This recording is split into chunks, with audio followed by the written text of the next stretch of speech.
मैं जज साहब की खिदमत में ये पूछना चाहता था और पूछना चाहूँगा कि जिन्होंने मुझ पर ये इल्ज़ाम लगाया है वो 26 मई की मोरी को कोई तकरीर तो पेश कर दें। अगर उनके पास रिकॉर्ड है तो बतौर एविडेंस कोई तकरीर पेश कर दें जिसमें मैंने लोगों को मुश्तइल किया हो, लोगों को उकसाया हो। हरगिज़ ऐसा नहीं हुआ। हम कानून का एहतराम करने वाले हैं। तहरीक इंसाफ तो रूल ऑफ लॉ की लड़ाई लड़ रही है और आज मुख्तलिफ शहरों में, अजला में हम कानून की और आइन की हुक्मरानी की आवाज़ बुलंद कर रहे हैं और कानूनी तरीके से हमने अपने आप को पेश किया। FIR कटी, प्री अरेस्ट बेल करवाई, की कॉन्फर्मेशन करवाई, इन्वेस्टिगेशन में शामिल हुए, चालान अदालत को पेश कर दिया गया, अदालत के सामने हाजिर हैं और पिछले 8 माह से ये केस लटक रहे हैं।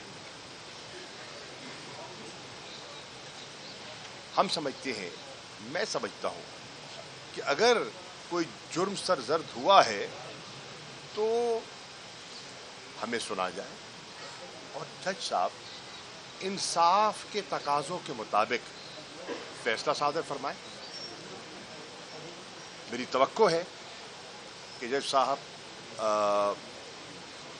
जल्द अज जल्द इस केस को सुनेंगे और इंसाफ फरमाएंगे, क्योंकि ये कई महीनों से लटक रहा है और आज भी एक तारीख पड़ गई है 25 अप्रैल की।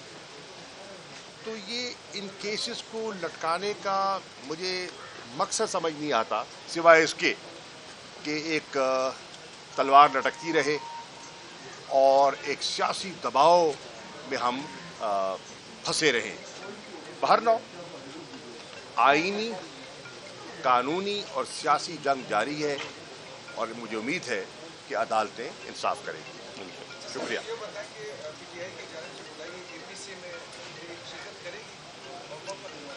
देखिए, पहले तो सच्ची बात है, हमें तो हुकूमत की जो संजीदगी है उस पर भी ताज्जुब हो रहा है।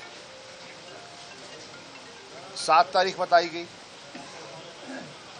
फिर 9 का कहा गया, अभी 9 की भी कॉन्फर्मेशन नहीं है। एक नंबर 2, हमें बुलाया गया लेकिन इल्जाम पहले लगा दिया गया, मलबा हम पे डाल दिया गया। तो वो जो इनेबलिंग एनवायरनमेंट जो चाहिए होती है ना, मुझे वो दिखाई नहीं दे रही। तहरीक इंसाफ ने अपने वक्त में इन मामलात में पेशरफ्त हमारे यहाँ हुई। खुदा के फजल करम से अगर आप कंपैरिजन करें तो PTI की गवर्नमेंट के दौरान आप देखेंगे कि क्रिमिनल इंसिडेंट्स में एक खातिर खा कमी आई और हमने जिसे कहते हैं ना नेशनल एक्शन प्लान जो मुरतब किया गया था उसके बनाने में भी रोल प्ले किया। और फिर जब हमारी गवर्नमेंट आई तो 2021 में हमने उसको रिवाइज किया और उसको मज़ीद कॉम्प्रिहेंसिव बनाया।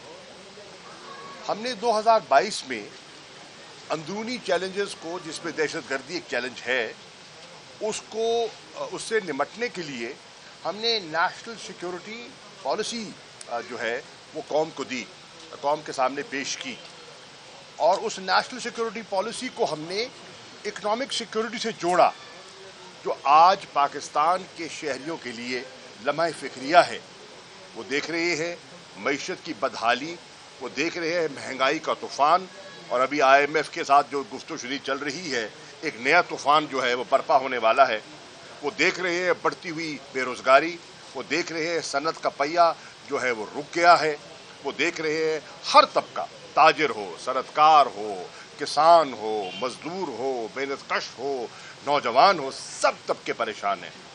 इस माहौल में आप बुलाना चाहते हैं। तहरीक इंसाफ पाकिस्तान के मफादात को तरजीह देती है। हमारी इसमें कोई जिद या अना नहीं है। हमने हमेशा आपने देखा कि एक मुस्बत रवैया हमने अपनाया। आपको याद होगा जब पहला पेशावर का सानिया हुआ आर्मी पब्लिक स्कूल का, तो उस पर हमने अपना धरना ख़त्म किया और उस वक्त APC में शामिल हुए। इमरान खान साहब तशरीफ ले गए, मैं उनके साथ था, पेशावर में इजलास हुआ और हमने पूरा ताउन किया। लेकिन इस वक्त जो माहौल है वो आप देख रहे हैं कि जिस किस्म की इंतकामी कार्रवाइयाँ हो रही हैं और जो मुल्क के तकाजे हैं वो और हैं और हुकूमत के मफादात और हैं, जिसे मैंने पहले भी कहा और दोहरा देता हूँ, ये कहते कुछ है, ये चाहते कुछ है। ये दिखाते हैं दायां हाथ, चलाते हैं बायां हाथ।